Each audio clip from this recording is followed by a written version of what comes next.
Chris, start by telling us who you are and what you're doing here in New Orleans. Great. Well, my name is Chris Schultz, and I run an incubator called Launchpad. We have about 60 startup companies. We started about 2 years ago, right in downtown New Orleans. Primarily technology companies. We have some service providers around the technology companies.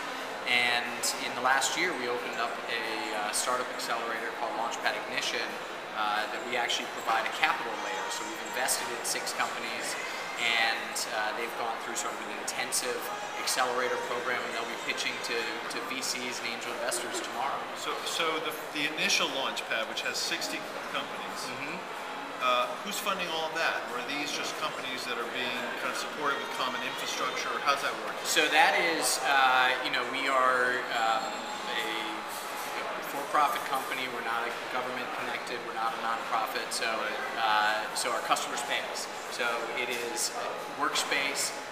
This isn't stimulus. This isn't stimulus money. This is just This is just people wanting to work together under the same roof, collaborate. We make it easy for people, so you can rent a desk, anything from a desk to an office. Wi-Fi, everything's included. It's month to month, so it makes it really easy for people to come and go. And we provide those services. And then we have a whole community layer, which is really why everybody's there. There's a great community. We do a lot of events. We do training and seminars. We do fun stuff, and everybody starts working together and collaborating, and their businesses grow. So for the core group, before we get to Ignition. Yeah. So the core group, give me 2 or 3 examples of those companies so that we get a better, clear picture of what they are. Sure. So one of the companies is called Schedulist. Chris Lave is the founder. He does scheduling software for nurses. Another company is Drop the Chalk. This is a young woman that came out of the Teach for America program, found a software technology that she thought teachers in the classroom would benefit from having more data about the students, and so she's founded this company called Drop the Chalk. So we have, it's all tech. There's a technology bent, but we have a video production company called Deltree. They do a lot of videos as an agency for brands like Converse and Coke and Salesforce, but they also have done, they also do projects, creative projects. They did a project called 50 People, One Question, and won a Webby last year for that. So it was their own project. So it was their own project. Right, okay. Yeah. So now you have Ignition, right? You're trying to bring in VC capital on top of this. Yep. So tell us a little bit about the event tomorrow. So the event tomorrow, it's been a 2-day event. So today, the programming was really geared at people, entrepreneurs who aspire to sort of start a company, start a high-growth company. That's been one of the things that we are working to educate New Orleans on. I think one of the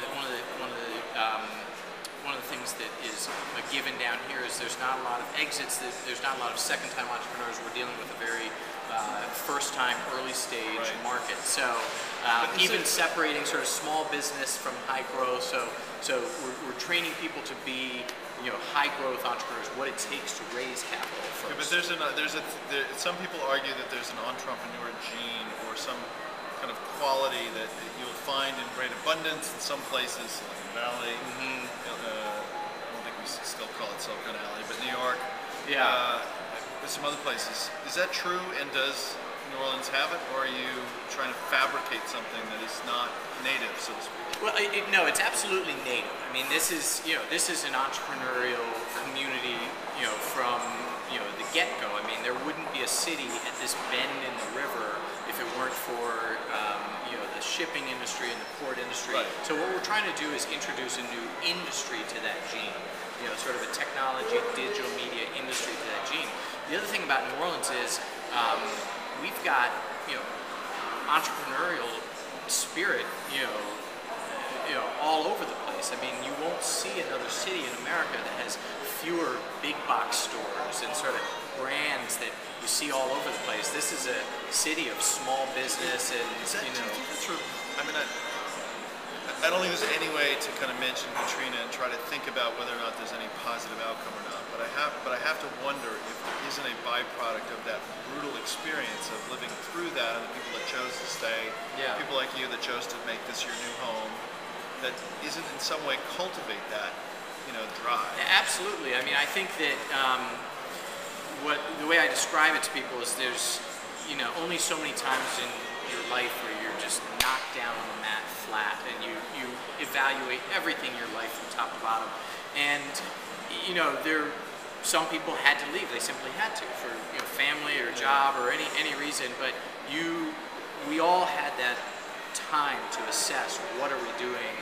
And I think certainly for the entrepreneur, certainly for me, it became much more of a passion and drive that became bigger than just building a business and trying to generate something successful that's going to make some money. It became about creating this whole ecosystem.